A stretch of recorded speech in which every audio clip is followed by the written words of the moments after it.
ज्यादा पूरा पानी पानी को दे जोगे है अनुमा। अच्छा बताइए बताइए आप कि भजन भक्ति में मन लगता है? 1 बज गए हमको हाँ नहीं लगता है। नहीं लगता है तो थारी गजन में मन लगता है। ये सरकार एक हरी के गीत कैसन हो गया बबुआ? हाँ एगो कवि लिखल था वाह वाह बनल रही तनी समाजिक गीत बा बबुआ रे। हाँ हाय हाय हाय हाय हाय। अरे फैशन में आइल बनाया जमाना,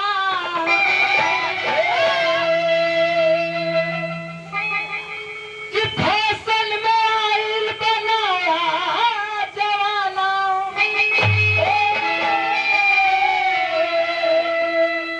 अरे मैरे बुला बता दरोगा जी।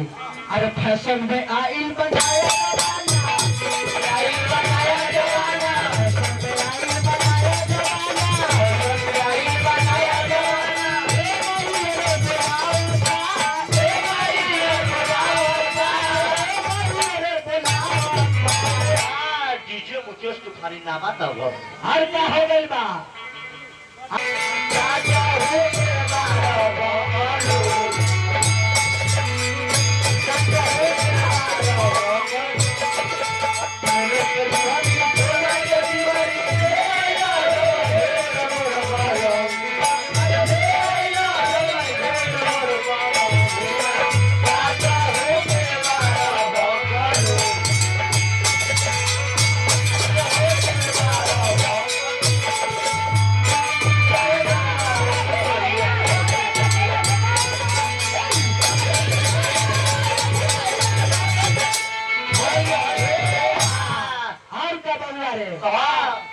अरे बड़का देवरबा से पानी भारबा,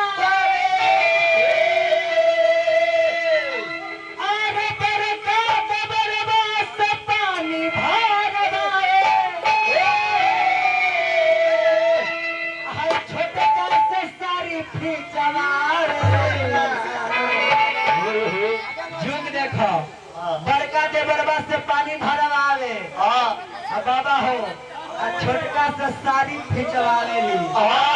ए सरकार ऐसे ऐसे जुग हो गइल बा।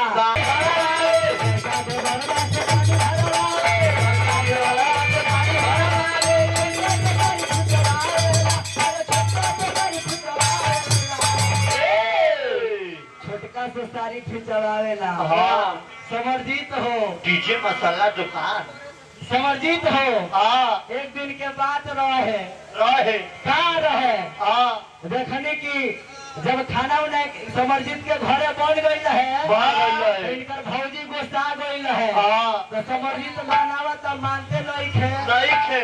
तो समर्जित गोलगन्नी पर है सारी निकाल के लगले खींचे ए देवर बाबा तुम काहे खींचा तर हटका न हभी धके खींच है का ज्यादा वैसा देवर होए के चाहिए। ऐसा देवर होके चाहे कैसन लक्ष्मण जैसन पति कैसन होके चाहिए राम जैसन। मेरे तो बता दो